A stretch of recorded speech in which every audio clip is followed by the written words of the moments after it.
Nobody's life is perfect, and sometimes we don't have the ability to cope with it. When my mom passed away, I was 10 and I went to live with my dad and his family.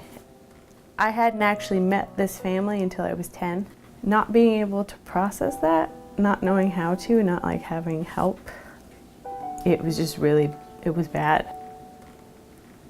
My mom had suffered from Huntington's disease. I have it, and I kind of had this like subverse thing with myself where like if I had tested positive for the Huntington's disease, I would pretty much do everything in my power to make sure that I lived life to the fullest, whether I ended up dying or not. I started using pain pills in the beginning, which progressed into heroin. I became an IV drug user, and I was that for quite some time.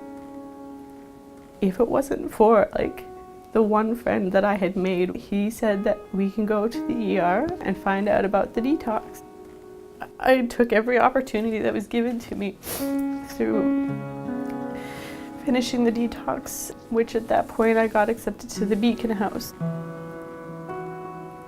Greenfield was a small town with one big intersection, but it was really welcoming coming in here. For people going through recovery, having a place where they can be safe, where they're not subject to the outside world, and the peer support is incredibly valuable. You had a bed, you had a pillow, and you had a blanket.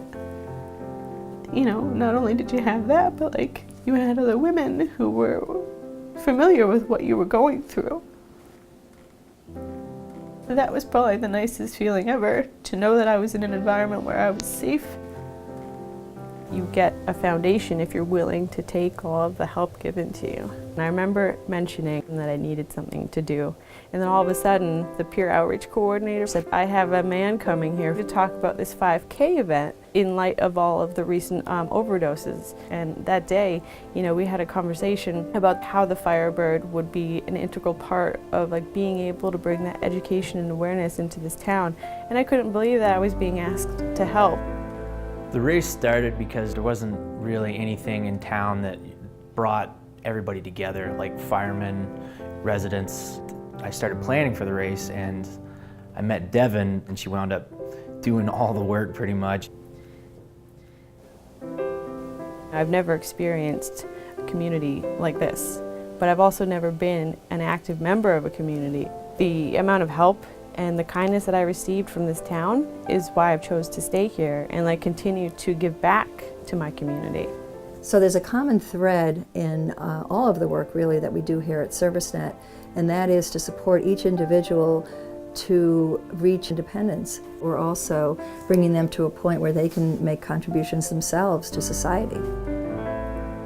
If I didn't have the Beacon House, if I didn't have a place to come and to rebuild my life, I wouldn't be able to be here and to share that with you. I didn't think that I would be able to make a difference.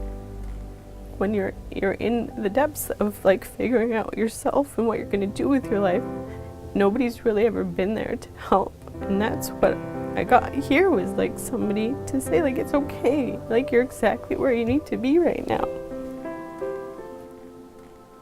Devon changed the way I look at addiction. I would say my life's better for knowing her, and she's taught me a lot.